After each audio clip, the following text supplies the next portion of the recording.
10น้ำขึ้นไหลนองเดือน11น้ำคลองถอยลงค่ำคืนมีไหลกระทงค่ำคืนมีไหลกระทงตามสายคลองมีไหลเหือไฟฟดฟื้นซื่นใจมันออกพรรษาเฮฮาสำรา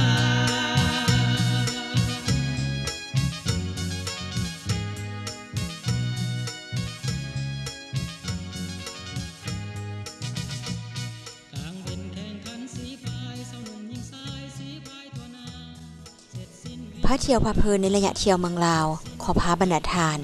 มาเที่ยวเทศกาลสวงเหือประเพณีที่เมืองปากลายแขวงไชยบุรีเมืองปากลายเป็นเมืองเศรษฐกิจและทางผ่านของแหลวเศรษฐกิจมีด่านสากลมีบ้าน3สร้างถึง2บ้านปัจจุบันการเดินทางแม่นสะดวกสบายขัวข้ามน้ำของหาก็สร้างสำเร็จเฮ็ดให้การไปมาหาสู่แม่นสะดวกยิ่งขึ้นประชาชนมีความดุมันขยันเพียรจึงเฮ็ดให้เมืองปากลายกลายเป็นเมืองที่มีการพัฒนาแบบก้าวอย่างกระโดดขั้นเพื่อต้อนรับปีท่องเที่ยวลาวปี 2018 ที่จะมาถึงการนำของเมืองปากลายแม่นเพิ่มนโยบายของการลงทุนพัฒนาพื้นฐานโครงสร้างสิ่งห้องหับปรับปรุงเวียกงานการท่องเที่ยวส่งเสริมเวียกงานประเพณีต่างๆพร้อมทั้งยกระดับความเป็นอยู่ของประชาชนให้ดีขึ้น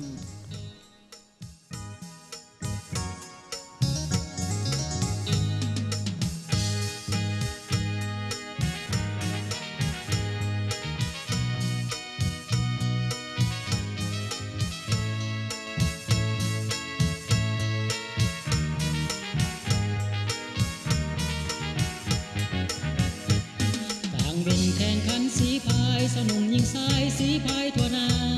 เสร็จสิ้นเวียกให้การนาเสร็จสิ้นเวียกให้การนามาลงนาวาแข่งขันออกเฮเยอะเข้าไปยาวขึ้นไปสู่หลักไม้ทุ่งใสสีแดงที่12ของ14ฮิตหนีของเจียงบ่ได้ปะละไลเพราะถึงเดือน11เพ็งขึ้น15ค่ำของทุกๆปีก็มีการแข่งขันเรือสวงแต่ที่เมืองปากลายจะแตกต่างจากเขตเมืองอื่นๆเหือสวงจะมีการเอย่องเป็นพิเศษ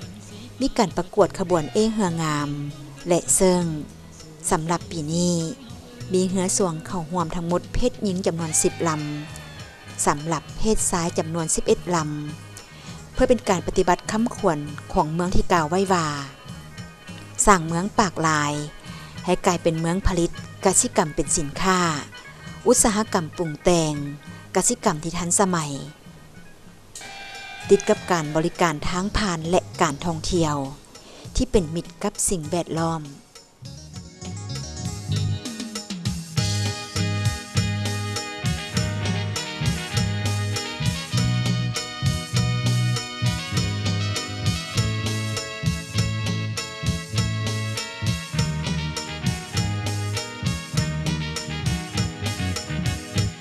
เดือน10น้ำขึ้นไหลนองเดือน11น้ำคลองถอยลงค่ำคืนมีไหลกระทงค่ำคืนมีไหลกระทงตามสายคลองมีไหลเหือไฟฟดฟื้นซื่นใจมันออกพรรษาในงานของมือถึงอิฐมันมีการแข่งขันเหือสวงเพศหญิงปีนี้เหือเพศหญิงเข้าแข่งขันถึง10ลำด้วยกันบรรยากาศเป็นเพื่อผูกแน่นความสามัคคีให้มีบรรยากาศเบิกบานมวลซื่นและทั้งรักษาฮิตของประเพณีอันดีงามให้คงอยู่คู่ชาวเมืองการแข่งขัน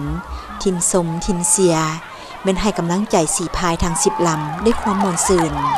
ขวัญแรงก็สามารถคัดเลือกได้เหือชนะเลิศซึ่งได้แก่เหือบ้านน้ำส้ม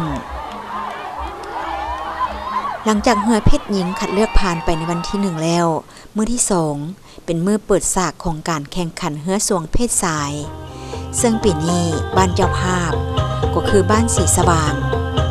เจ้าภาพใจดีเป็นมีการจัดตั้งปฏิบัติตามขั้นตอนและฮิตของประเพณีที่สืบสานกันมาแต่โดนนานอันนี้เป็นข้าวต้มข้าวงอกอันนี้เขาเดินนะอันนี้มันข้าวต้มสั้นเป็นสิ้นคาต้องมาที่สว่างเหือสวงเพศชายปีนี้เข้าร่วม11ลำด้วยกันซึ่งมาจากเทศบาลเมือง และพร้อมกันนี้สิ่งที่แตกต่างจากการแข่งเฮือสวงในเขตอื่นก็คือที่เมืองปากลายแข่งขันประดับเฮืองามอยู่ที่ผามไซท่าเฮือเทศบาลเมืองปากลายนี่เองซึ่งมีนางสาวและสาวบ้านพร้อมกันแต่งตัวอย่างสวยงามย่องตามความเป็นม้าของเทศกาลบางบ้านก็มีเฮือจำลองบางพองก็มีผีโขนซึ่งเป็นเอกลักษณ์ของเทศกาลที่เมืองปากลายจนกลายมีหลากหลายสีสันปีนี้ก็งามแข่งขันสีพายก็เจ๋งแข่งขันสีพายก็เจ๋งอกแห้งพร้อมกันเจ้าเล่งสู่หลักใสสีพายเฮา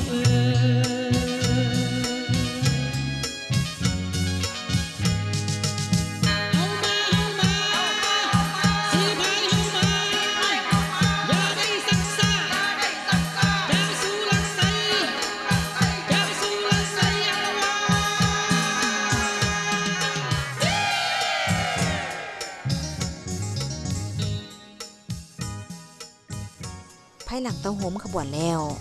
ขณะจะตั้งพิธีก็ได้กล่าวจุดประสงค์และเสนอแขกเข้าร่วมทุกๆปีทั้งกันน้ำของแขวงและแขกจากต่างเมืองภายในเทศบาลแขวงเป็นพร้อมเพียงเฮี้ยงหน้ากันเข้าร่วมพิธีเพื่อเฮ็ดให้บรรยากาศของการแข่งขันมีความหมายท่านบุญลับแสงอาภรณ์เจ้าเมืองปากลายก็ได้ขึ้นกล่าวเปิดพิธีอย่างเป็นทางการ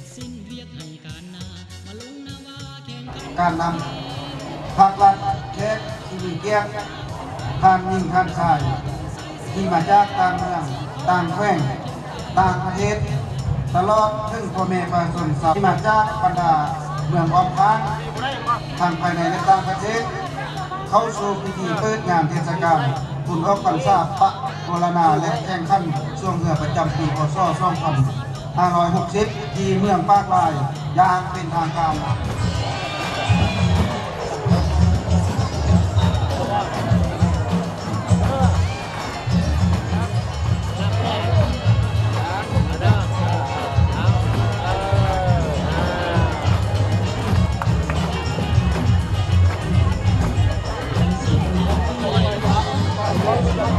ผู้ทำได้อยู่ว่าใส่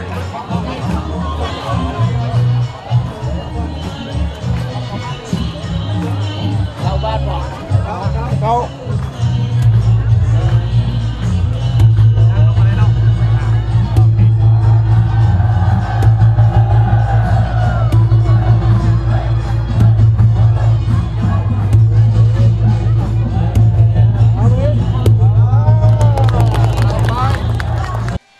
การแข่งขันเฮือสวงประจำปีพ.ศ.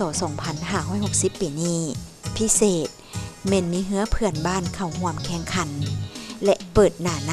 ำได้แก่เฮือสวงจังหวัดอุตรดิตถ์แห่งราชอาณาจักรไทยซึ่งเข้าร่วมแข่งขันเฮือสวงเพศทรายเมืองปากลายด้วยไม้ติดจิตมิตรภาพระหว่างบ้านพี่เมืองน้องบรรยากาศของระหว่างสองสีพายเป็นบรรยากาศที่ฝึกฟื้นมวลซืนเป็นพิเศษเดือน11น้ำคลองถอยลงค่ำคืนมีไหลกระทงค่ำคืนมีไหลกระทงตามสายคลองมีไหลเหือไฟฟดฟื้นซื่นใจมันออกพรรษาเฮฮาสำลาการแข่งขันมีการพัดเปลี่ยนแล้วน้ำกันไปมาตามกติกาของกรรมการแคมป์สองฝักฝั่งเต็มไปด้วยแหงสมแหงเสียของสาวบ้านแต่ละบ้านเขามาให้กำลังใจแก่สีพายบ้านตนเองเทศกาลบุญออกพรรษาประวรณาก็คือการแข่งขันสีพายเพื่ออนุรักษ์รักษาส่งเสริมฮิตคงประเพณีที่ชาวเมืองปากลายได้สืบทอดกันมาและพร้อมกันยกสูงกีฬาประเภทเฮือสวงจากขันห้างฐานขันบ้านให้เติบใหญ่เป็นขันเมืองส่งไปแข่งขันขันแขวงและต่างแขวงเพื่อยกระดับอย่างบ่หยุดยั้งก็งามเท่านาปีนี้ก็งามแข่งขันสีพายก็เจ๋งแข่งขันสีพายก็เจ๋งอกแห้งพร้อมกันเจ้าเล่งสู่หลักใสสีพายเฮา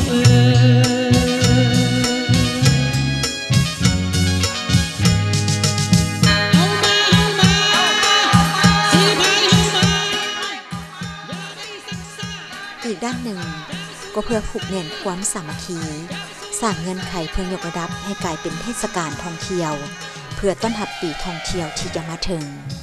และเพื่อดึงดูดแขกต่างดาวท่าวต่างแดนได้รับรู้เมืองปากลายและเข้ามาเที่ยวให้นับมือนับหลายขึ้นตะเว้นยิ่งคอยการแข่งขันก็ยิ่งเข้มข้นท่ามกลางสายฝนที่ตกมาเป็นระยะในที่สุดก็สามารถคัดเลือกเนื้อสวงที่ชนะเลิศและฮ้องชนะเลิศทางเพศหญิงและเพศชายได้อย่างสำเร็จเนื้อสวงเพศชายได้รางวัลชนะเลิศได้แก่บ้านนาศักสำหรับเพศหญิงเหม็นบ้านน้ำทรงฮ้องชนะเลิศได้แก่บ้านบุงมาและพร้อมกันนี้ก็ยังมีรางวัลชนะเลิศงาม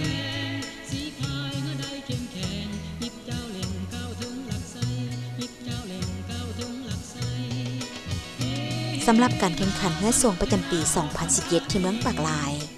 ได้จบลงด้วยบรรยากาศคึกคืนมวลซืนและมอบธงเพื่อให้บ้านต่อไป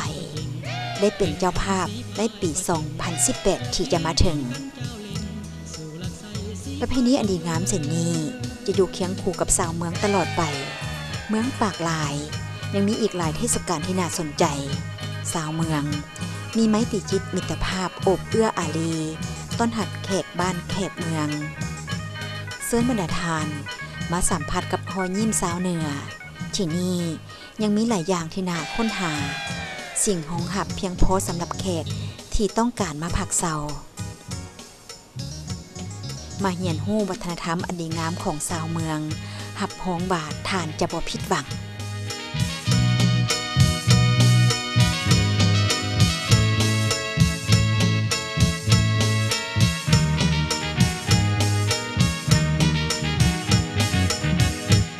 เดือน10น้ำขึ้นไหลนองเดือน11น้ำคลองถอยลง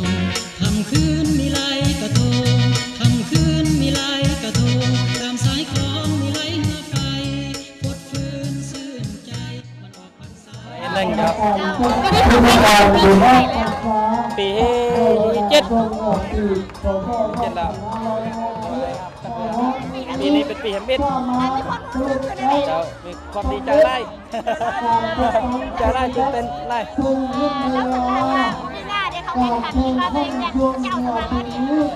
ถ้าจะยำฮักซ่าแซมไหม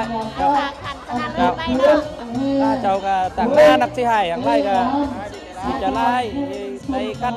มาสุวรรณยำให้พ่อแม่ประชาชนบัดอยู่มาพังไล่ต้องมีใจแบบนี้ยำสามัคคีกันนี่มันความสามัคคียังค่อยเฮ็ดได้ก็ทำใจได้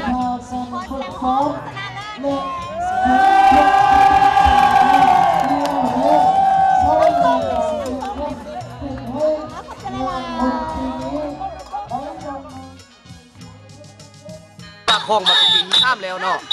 ก่อนจะมีวันนี้ได้นั้นย้อนการอุปถัมภ์คำซื้อจากบรรดาทางหารบริษัทต่างๆเนาะอยู่ภายในบ้านของพวกเราตลอดฮอดพ่อแม่ประชาชนเนาะเป็นผู้อุปถัมภ์คำสู้ในการบำรุงชีพให้ของพวกเราเนาะอันที่3ก็ถือว่าข้าพเจ้าก็มีความภูมิใจเป็นอย่างยิ่งว่าย้อนความหักแห่งความสามัคคี